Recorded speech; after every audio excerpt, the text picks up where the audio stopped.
celebrating its 45th year, running as I would like to say, quality energy educational programmer.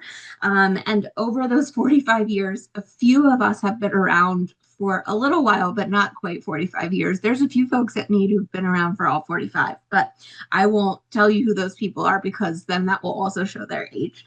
In any case, over those 45 years, Need content and curriculum specifically has kind of expanded and been modernized from the days of literal carbon copies to transparency-based activities to bringing a binder of all the curriculum to a workshop for folks, to sharing literally just the curriculum packet that you might get at a workshop. That used to be it. That used to be all Need offered.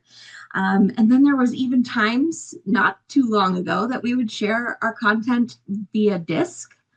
And so you would leave the workshop with a disk or a flash drive of the things that were pertinent to what you had learned at a workshop. And so we've now gotten to the world of digital downloads and videos and social media sharing and all of those kinds of things. So we named this series Energy Exchange because in that 45 years of time as Need, one of the things that we had been doing for a number of years, kind of ended in the 2010s, we'll say, was a print newsletter. And the print newsletter was called Energy Exchange. And so we're doing this webinar kind of as a nod to our roots or something from our roots, Energy Exchange. And the format of that newsletter was to highlight a topic and to, within that newsletter, kind of showcase a few curriculum pieces that you might do related to that topic and maybe highlight some teachers or some folks who are doing something related to that topic, either in their classrooms or their communities. And so that's what we aim to achieve with this webinar series. And we hope you enjoy Energy Exchange tonight and you'll come back for future efforts. All of the topics for the Energy Exchange webinar series are listed on our events page. You can register for all, or you could have just registered for tonight. You can come back and register for a certain few or share with others, and they can join us for, individual ones. And we started recording. Thanks, Shannon, for the reminder. So these will be on our YouTube page. We'll make a channel for the recorded webinars to appear for folks in case you couldn't make it, on the nuclear night and you are teaching nuclear to your students and they're always interested in nuclear because of like bombs and things that are illicit. So why not? You'll be able to find these short story on our YouTube page in the future. But as we welcome you back to a new school year, the focus this month is on new stuff. So new year, new stuff. And there are a lot of new things going on at Need in the curriculum world. And a lot of those are kind of trickling into workshops, but we wanted to give folks sort of an inside track into some of those things and be able to learn and get the heads up on what's new and improved, I will say. And if you're curious at all how we determine what our new content is going to be or how we think about modifying an activity, there's a lot of things that go into it.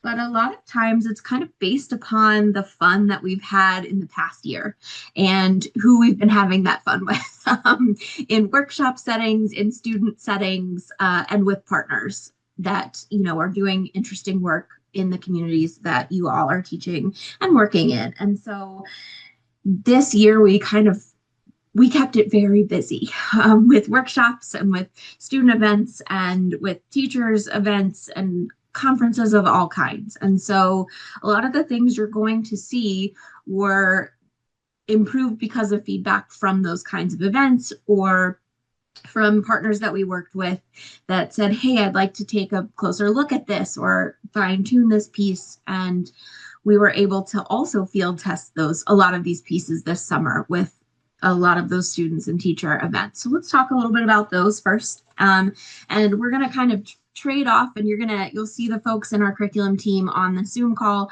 They are all going to take an opportunity to introduce themselves a little more as they speak. So for those of you who don't know me, I'm Emily. I'm the curriculum director for the NEED project. I'm very happy to be hanging out with this team of folks that you're going to get to meet tonight. Because I taught 8th grade science, and it was my co-teacher's way or the highway. And until I found NEED content, my kids were lacking fun and engagement. And so this has been a really fun endeavor for me to be with the NEED team full time. And I'm really happy to be sharing a lot of what we do with you all.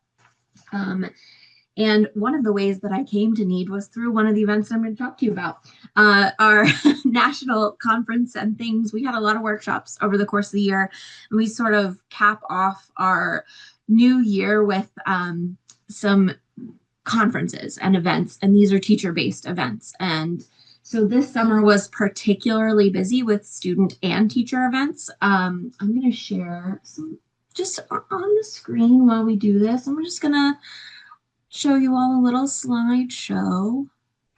This summer, this is one of our conferences. These are photos that you'll see of one of our conferences this summer.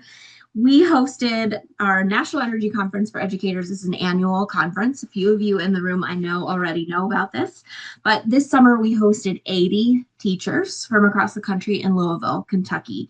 And it's a 5-day conference, and teachers from across the country from all different educational disciplines and backgrounds and positions kind of teach or work together to kind of power up their teaching toolbox, if you will. And we learn about everything from the science of energy in depth. These teachers are looking at thermodynamics, which is one of our in-depth science of energy units, which you may have never seen before. We cover energy, electricity generation, energy sources, efficiency, conservation, some literacy connections, emerging technologies, and workforce development. These are some wanted posters. Folks were found guilty of doing inappropriate energy tasks in their homes. And so, they get a chance to explore some activities that they may not have seen before. And you can check out these photos, and you can also, I'll post a link in the chat here to the link for the national conference. The information presently on that page is from this past conference in Louisville, but it is the same page that you would use to apply for the coming year. The coming year's location has not been announced, and dates have not been announced yet, but I have on good authority that it would be a boot scootin' time if you joined us for this summer's conference. So wink, wink, the boot scootin' boogie of a good time for this summer's national conference. We also host, in case you're joining us from a more regional location, we host regional versions of those for some of our sponsors as well. Massachusetts Energy Conference for Educators in Connecticut Energy Conference also happened sort of around the same time frame. And in Massachusetts, we hosted over 100 teachers in one place on the Cape of Massachusetts, and they were for teachers from across the state, and that's thanks to a joint utilities project. And so a lot of those teachers that you saw in the conference pictures that I shared there, maybe you saw somebody those folks were testing out some of our new activities that you're going to hear about. And that's just some of what we did. We also had a lot of student programming. So I'm going to turn things over to Shannon and to Rob in no particular order. They can decide who goes first. They're going to talk to you a little bit more about our student programming efforts, which are huge. So thanks.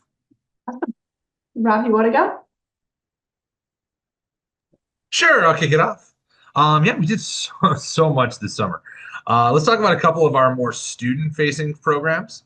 One of the biggest that we've had for so long is the SYP student or Summer Youth Employment Program with Prince George County, Maryland. We've been doing that now since 2019 at this point. And it is a completely online program. We serve about 300 to 400 students, kind of training them in work from home skills. The whole time they get to learn a lot of curriculum. The students get a stipend for if they complete X amount of time synchronously, asynchronously. And this year we really changed it up a little bit to include more of each week being its own big project. So they were producing cooking tutorials. They were making flyers and marketing campaigns. They were putting together presentations, all on the theme of energy. Really great program. Glad to see it keep going. And it's really been a great opportunity because we've gotten to bring Michelle Garlick in to kind of take up that program and out here in Illinois, or out there in Illinois, because I'm in Texas right now. Let's talk about some of our in-person programs.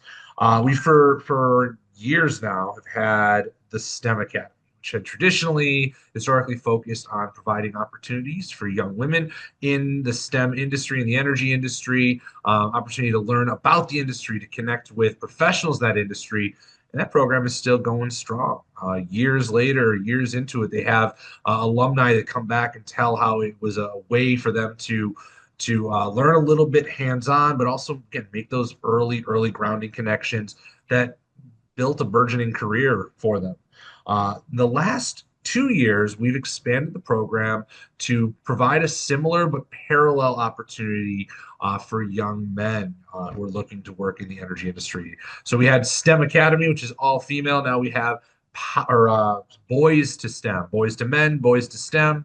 Last year, we tried one version with kids from 4 different regions. We had I got to take an airplane full of teenagers out to Maryland. It was a lot of fun. This year, we had 4 male academies working parallel with our female academies.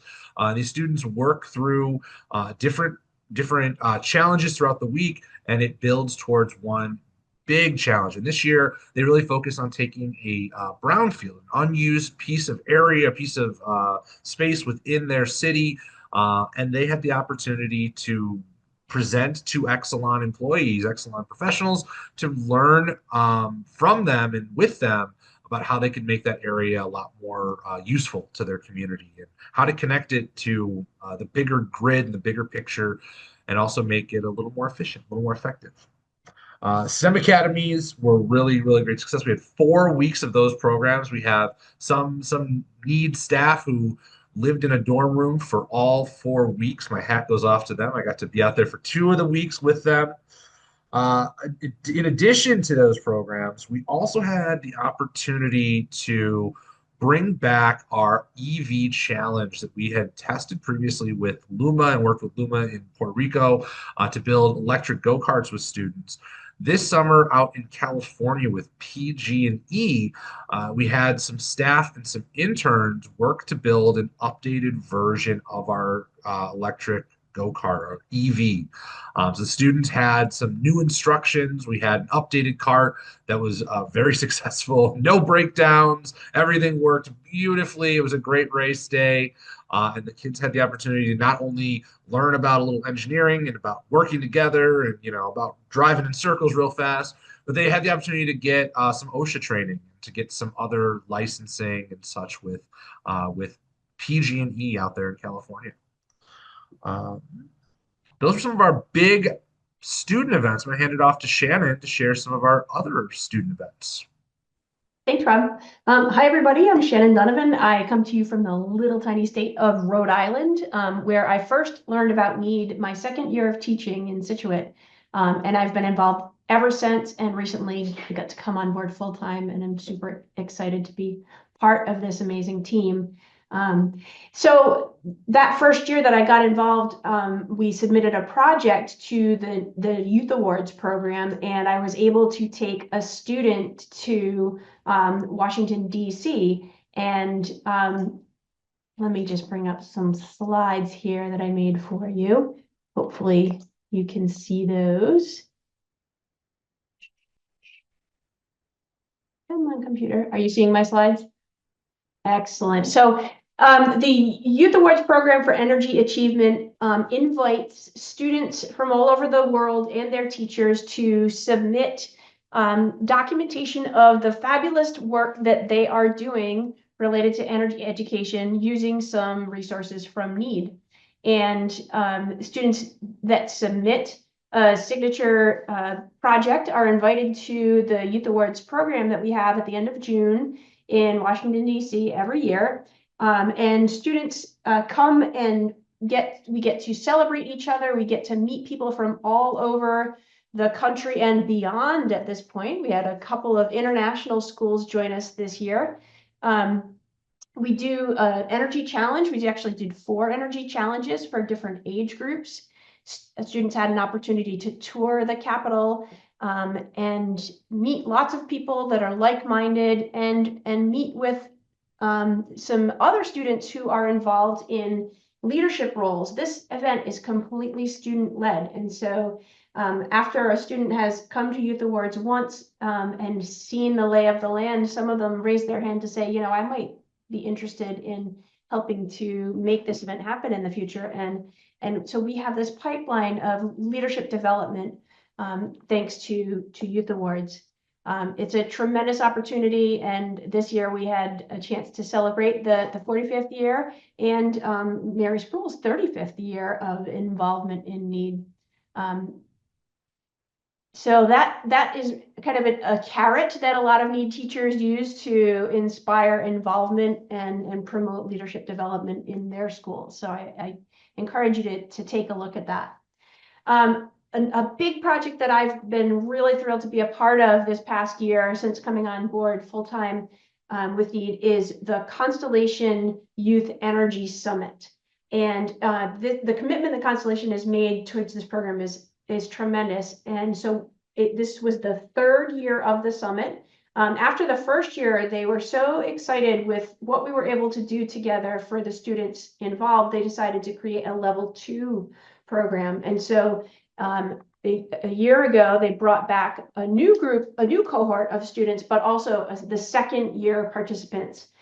We've developed a mentor program that goes throughout the school year where students are matched with Constellation employees to help develop workforce skills and get them prepared for possible internships in the future. So at the summit, students work with a team to develop a solution to a problem. The level 1 students this past year, for example, were writing a climate action plan for a municipality. And the level 2 students were investigating options for energy storage. They were studying different regional transmission organizations and identifying locations and technology that they thought would help improve storage capabilities to address some concerns that are arising in some areas because of the build out of certain types of energy production that are not consistent throughout the day or in different weather conditions. They also got to go on a bunch of field trips. We went to Conowingo hydropower facility and got to see that. And we got to go to a nuclear power plant in Calvert Cliffs. And this is a training room that students got to tour. And then they had an event where professionals from the organization, from the sponsor came and met with students, and students had an opportunity to network and practice more of those professional skills. Shake hands and make eye contact and have those professional types of conversations that we know many students struggle with. So that was my summer, and I think I am going to hand it back to Emily.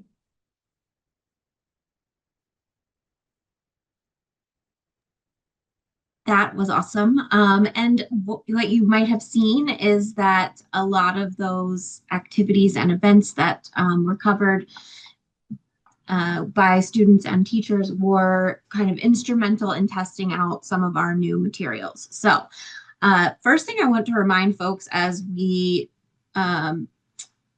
switch gears here is anything new at Need, you can always download from our shop. Anything that's updated, you can always download from our shop. And if you've downloaded something before, it will email you and let you know that it's been updated. So if you're a user of Science of Energy in your classroom, you might notice that you've gotten an updated copy of that. We just recently updated that curriculum. And what you will also see is on our shop, there is a new with need tab, and that's where you can find a lot of things that have been recently updated or new to us. And so some of these things that are on here, you're going to hear about today. And the very first one I'm going to share about, and I will reshare my screen, apologies, is our transportation suite of curriculum. And if you've been around Need for a while, you've probably heard or seen us say that transportation is coming, is coming. So this curriculum was a long time in the process for creation and modification from existing pieces that we've had. And this transportation suite of curriculum has basically two major components to it. It's called Energy on the Move, and that's for middle school and high school. That unit focuses on fuels and technology. And then we have transportation exploration, which focuses on a little bit more on the modes of technology or modes of transportation. So things we use to move. Students are a little more exposed to how we move around before we get them into the technology behind what powers those items.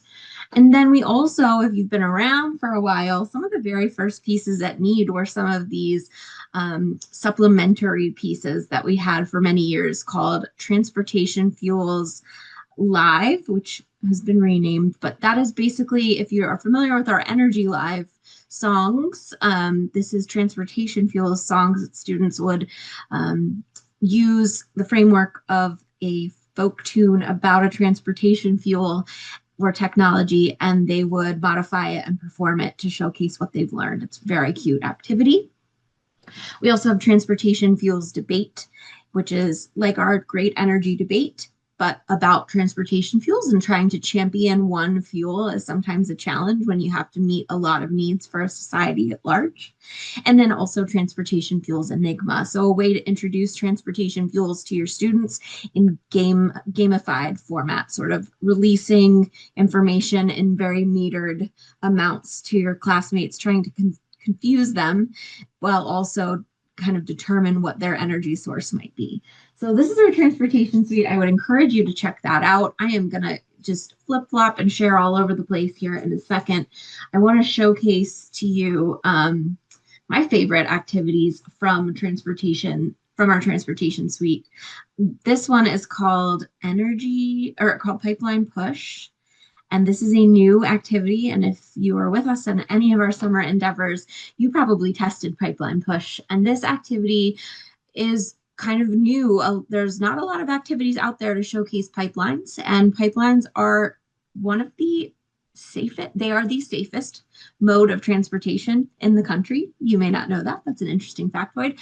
But pipelines transport the most things across the country, and there are millions of miles of pipelines that transport fluids, gases, both carbon dioxide, methane, all kinds of different things. And Pipeline Push covers for students mostly dealing with the liquid hydrocarbons side of things, how pipelines move product and what are the pieces of that pipeline system. And it's also going to showcase students' careers that they might be exposed to in that industry. Very fun activity. And then within one of our other guides there is called Transportation Exploration. One of my favorites is an old standard that we've always been modifying, and it's called Pretzel Power. If you've never done Pretzel Power with us, it is a favorite for a good reason. Teaches students about what a mile per gallon is. So learning a little bit about fuel economy and getting them to think about why we buy a car that has a higher MPG rating, or how you navigate buying a car with an MPGE rating if they have an electric car, for example. And so thinking about the equivalency and traveling and maybe fueling up or charging up at your favorite station. So I encourage you to check those out. The other things that are new to us this year, or being modified as we speak, one of the other things, especially if you do a workshop with us, you're going to see primary science of energy. So if you're coming to us from the K-2 realm, K-3, younger students, one of the main things that folks have said to us in the past is, science of energy is great. We love these stations, but my second grader can't do this station as written. How can we modify it for them? And so we have worked with our team of primary experts on our teacher advisory board to create Primary Science of Energy. It utilizes the same 6-station setup that you all are familiar with, maybe with the Science of Energy. So it's still the 6 boxes of stuff, maybe just less of the stuff from each station.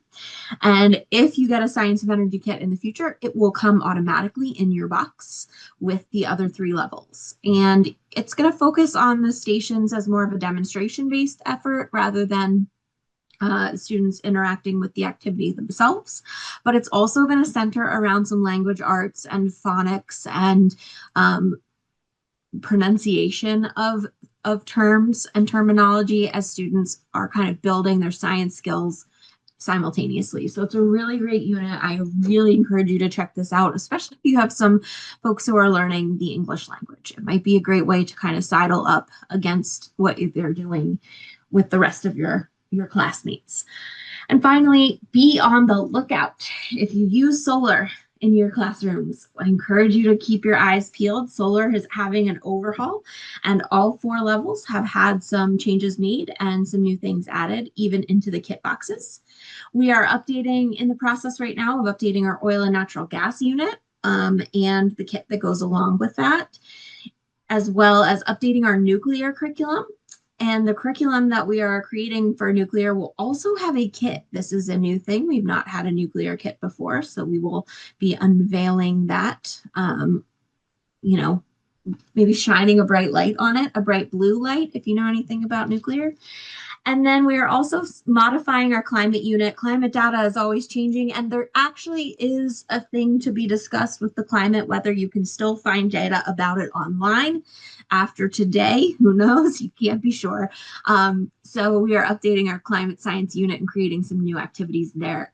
And as always, all of our guides are going through the standard update and overhaul of data. So anytime you're using a unit, I encourage you to check out the shop to see if there's a new update to it, to find out what the new data is. We are putting 2024 energy data in all of our content at this moment. So you might have a new version of a handout to head to for your next unit. So other new things, there's lots more where that came from.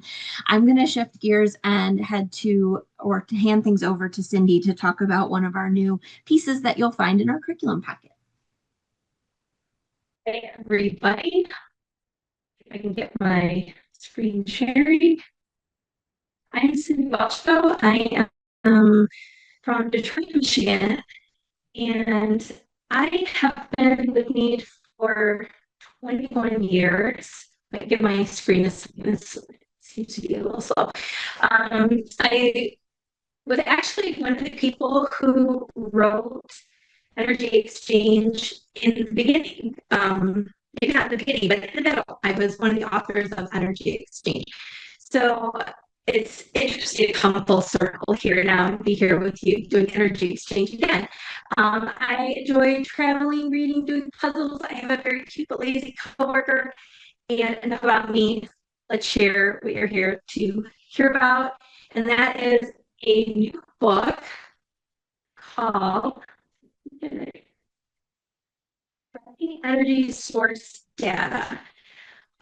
This is a new primary book that we released this fall, and it is focused on math skills that are used by scientists. So your students are going to be reading and analyzing data on charts and graphs. They're going to be collecting data, finding patterns in data, and organizing data using various types of picture graphs, circle graphs, bar graphs, and also tallying activities. We have hands-on manipulatives included and a ton of practice worksheets.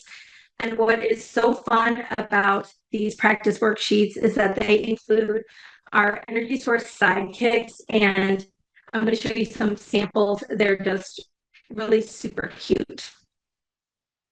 In the teacher side, there's a unit outline, and if you only want to do one graph out of this book, that'll work just fine. But if you want to take 5 or more class periods and kind of work through the activities, your students are going to start building those data and math skills that they're going to use for data processing.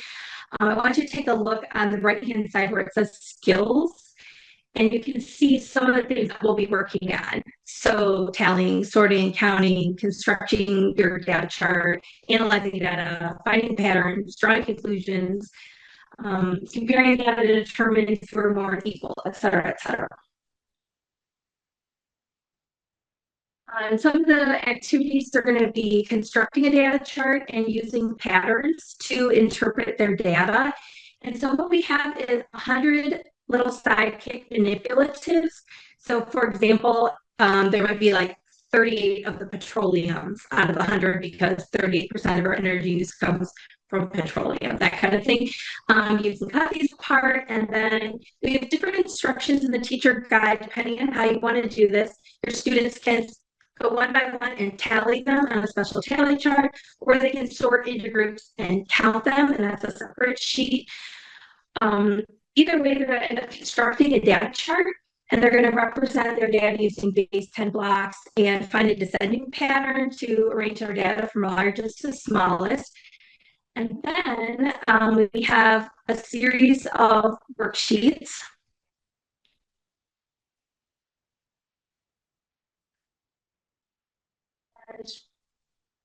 It's this place.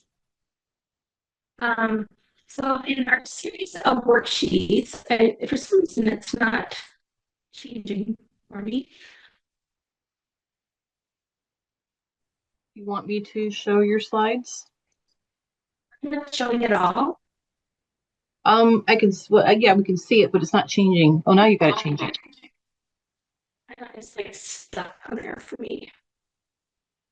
Sorry, guys. See if I can get it. Sorry about that. Okay, so there's about 15 different worksheets, and the students are going to be able to use tally worksheets, picture graphs, circle graphs, and bar graphs. And the different worksheets, there's like 5 of each kind, and they have varying math skill levels. So you're going to have something for your beginner math students and something for, at your second grade level. And so within, for example, the circle graphs, each graph has a range of math skills available. In addition to that, use real world energy source data from the Energy Information Administration for some of our graphs. And that way students are seeing the real world data of how we use our energy sources. And here's a couple of samples from the guide. And you can see one picture graph, one circle graph, one bar graph. And again, there's varying levels within all of these choices, but some of our worksheets are just for fun. And what I mean by that is like the first one says the sidekicks eat cookies. Well, obviously, there's no energy data involved in who eats cookies out of the solar oven. It's just for fun and just for practice. But we have a nice mix between graphs that use real world energy data and the graphs that are just for fun. And then the culminating project where the students will conduct a survey of their classmates to collect data on a tally chart. And then they're going to construct a picture graph or a bar graph, and that depends on which activity you choose. On the screen here, I have a sample of the bar graph. They'll analyze their data, and they're going to find a descending pattern to arrange their data from largest to smallest, and they'll be sharing their data with their classmates. If your students are maybe a little younger and not able to do the survey on their own, there's instructions for how you can do a class survey, and everyone will use the same data, but more independent students will all have their own data because they'll doing their own real world survey. So then in our graphing energy source data book, does anyone have any questions about that?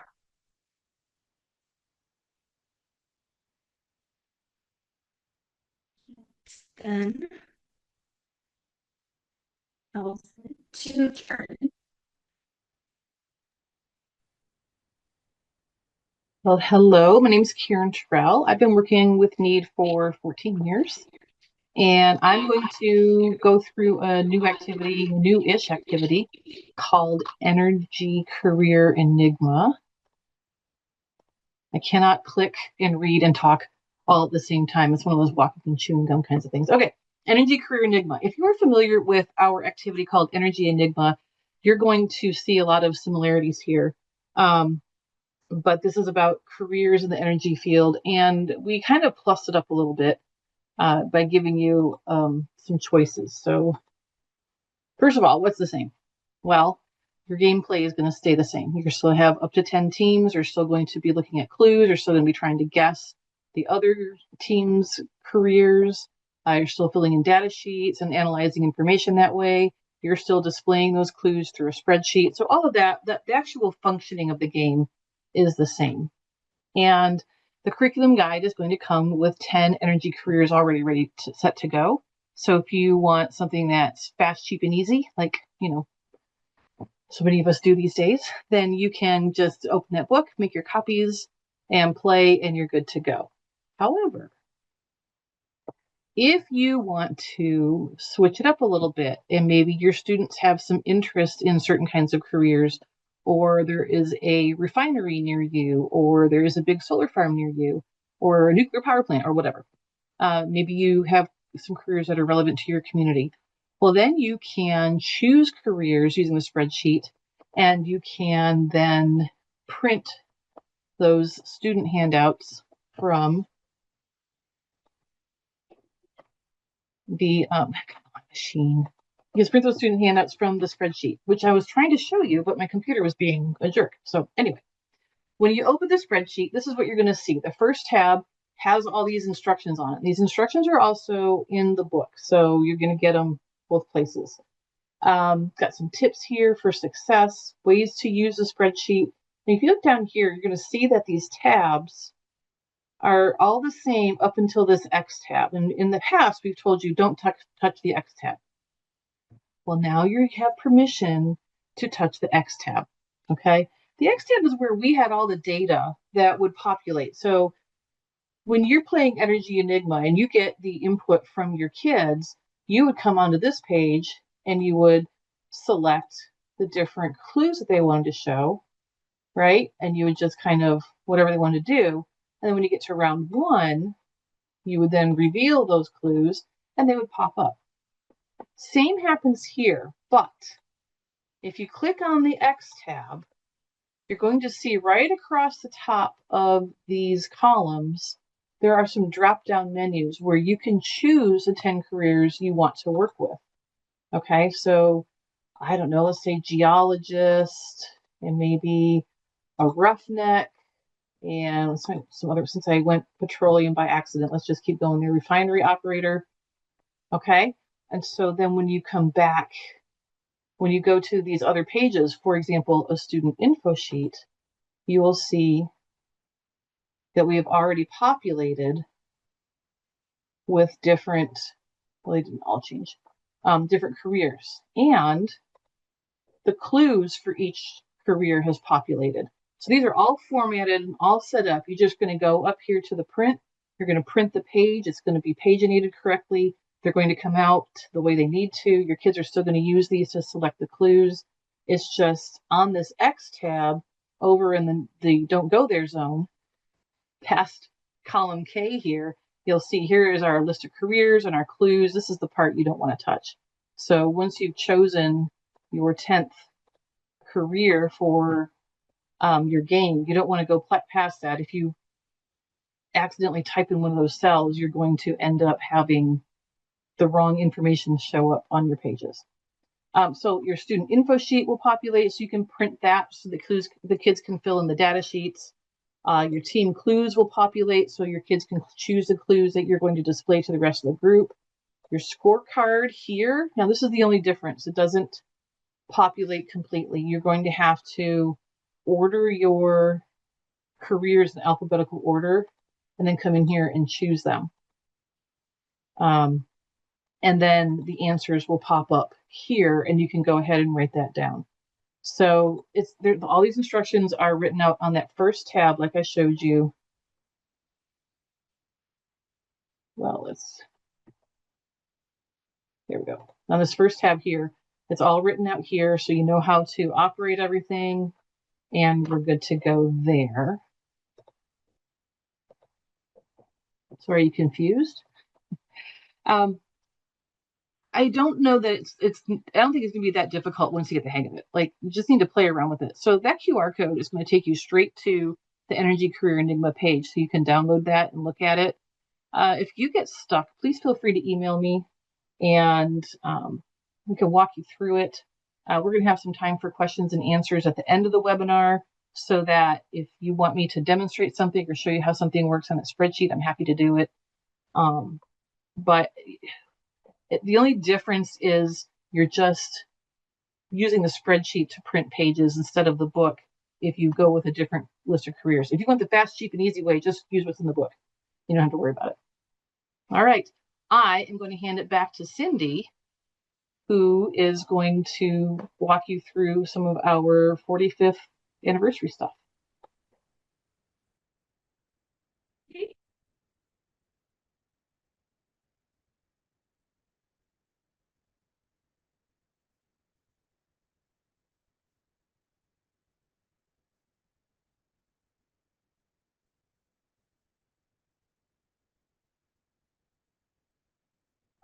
Celebrate 45. Oops, so someone else is sharing.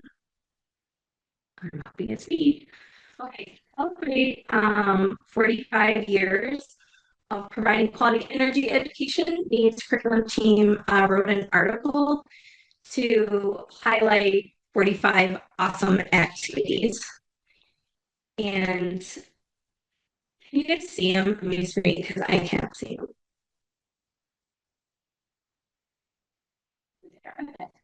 Just working slow over here today.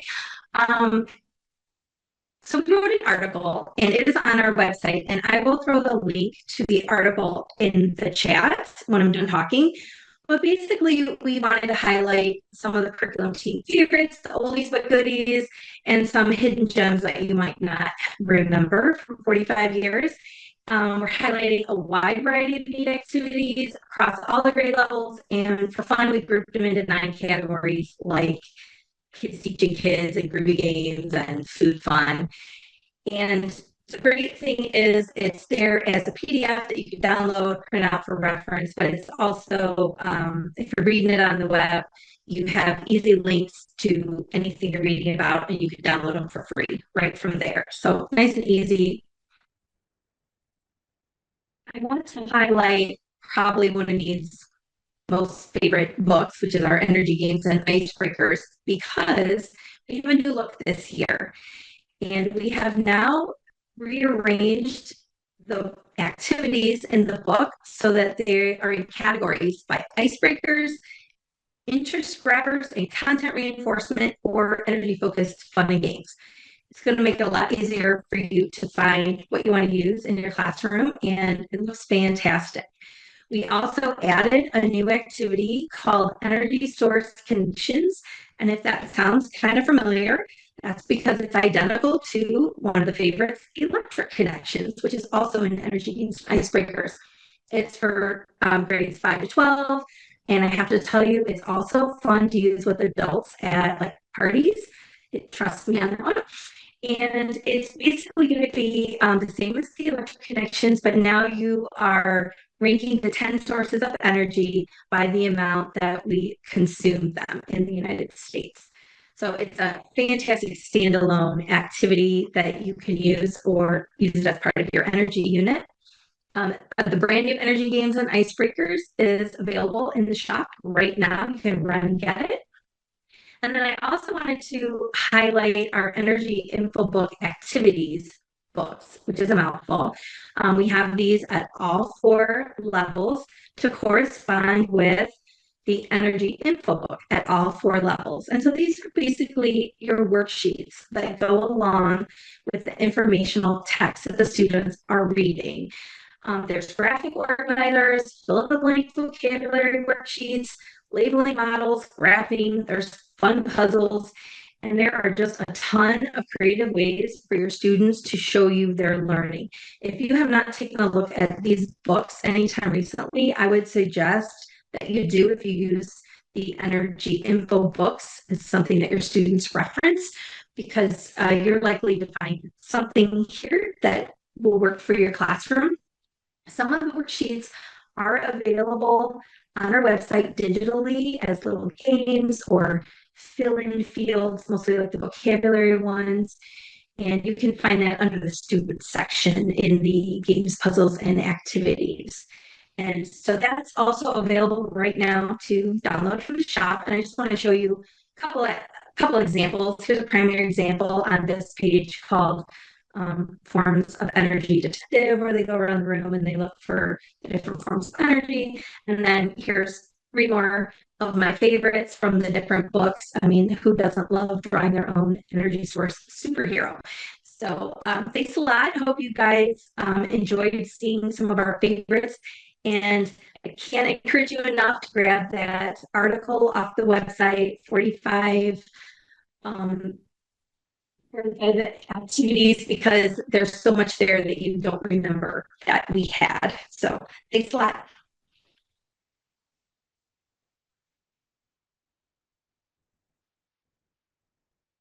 Rob.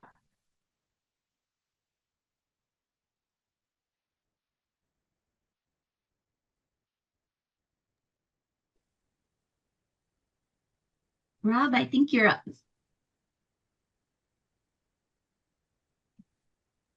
I completely forgot. Hey, yeah, we got some new plays. We got some new stage plays. It's always nice to have some new pieces coming. We have Captain Biomass, which is I was just doing a teacher workshop today, and we had a big discussion about the word biomass in different science classes. So it'd be good to have a new story for students to go and perform with that. Again, remember with those, it's really always a great opportunity to kind of do as like a ready-made performance, kind of readers theater. But we really do have a lot of fun with kids who put in the costumes, put in to the performance, and a lot of times adults. I always love going to a workshop where teachers just steal stuff from other conference rooms as we go through. We have Ahoy Mateys, our little pirate theme, and Nightmare on Elm Street. Perfect timing for Halloween coming up. We've got spooky season. So we can throw a little bit, and hopefully not too much of a nightmare, too scary for the kids. But opportunity for them to get up and perform, especially as we're looking at. Remember, it's really important to use these for STEM events. For anytime you want to show off and highlight students, we don't often get a chance for that sciency kid to perform or that performy kid to do science. This is a perfect opportunity to meld the two together. Great. I'm gonna throw it back to Shannon. Thank you. All right, and I get to be the final excitement with our hands-on demonstration. So our H2 Educate guide has been updated with a small scale electrolysis activity that utilizes some very simple materials, and hopefully my camera will decide to focus again. There we go. So as you know, pure water is not a great conductor of electricity. And so if we want to have that fluid be a good conductor, we need to add a salt to it. However, if we just add plain old table salt, we run the risk of generating some chlorine gas, and we don't want to do that. So we use sodium sulfate as our salt to help the fluid conduct better. A simple vessel like a plastic petri dish is all you need. You've got a 9-volt battery, some alligator clips that I've just used a little twist tie to keep organized, and a couple pieces of graphite to serve as the electrodes. And so I'm just gonna connect the alligator clips to the graphite.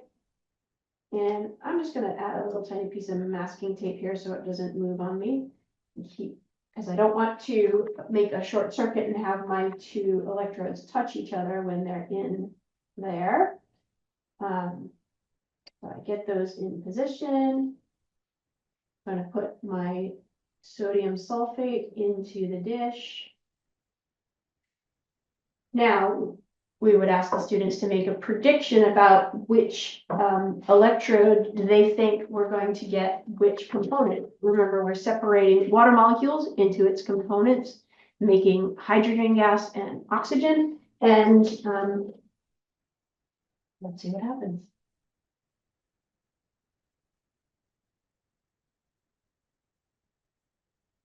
I know I'm a little far from the camera, but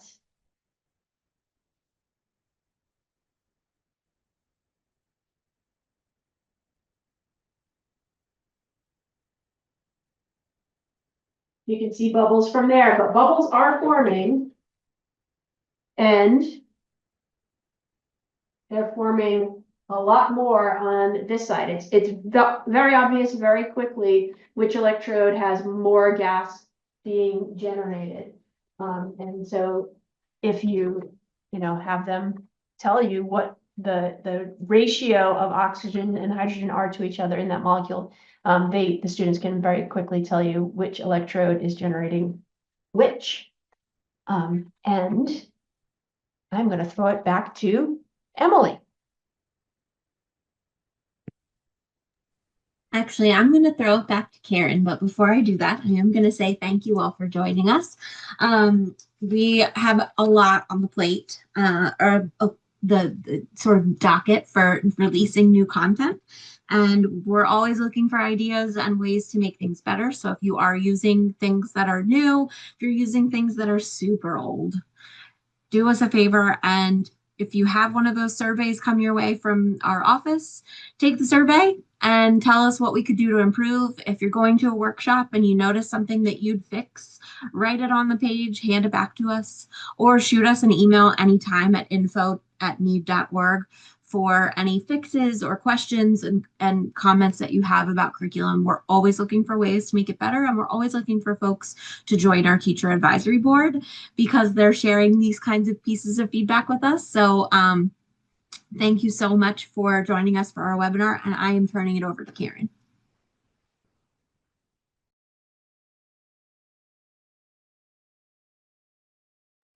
I did the share and I couldn't find the unmute. Okay, so thank you so much for joining us. Just a reminder, everything that you've seen today, you can find on our website. need.org/shop is where all the curriculum PDFs are available to download. Got some other great stuff there, curriculum kits and some merch and some cool stickers, I think, are available there. And then on our main site, need.org is where you'll find our curriculum correlations and all that cool stuff. We are going to be doing these webinars the third Wednesday of every month. So the next one will be October 22nd at 6:30 p.m. Eastern Time. Put it on your calendar right now. You'll need to pre-register for that. So go ahead and click that link in the event calendar to get that registered. Unless you were able to register for all of them at once, that's great. And we are going to stick around here. If you have any questions about anything that we've talked about, anything you need to see again or talk about again, and otherwise, if not, we will see you later, alligator. Thanks for coming. Thanks for being here. All right, I will go ahead and stop recording.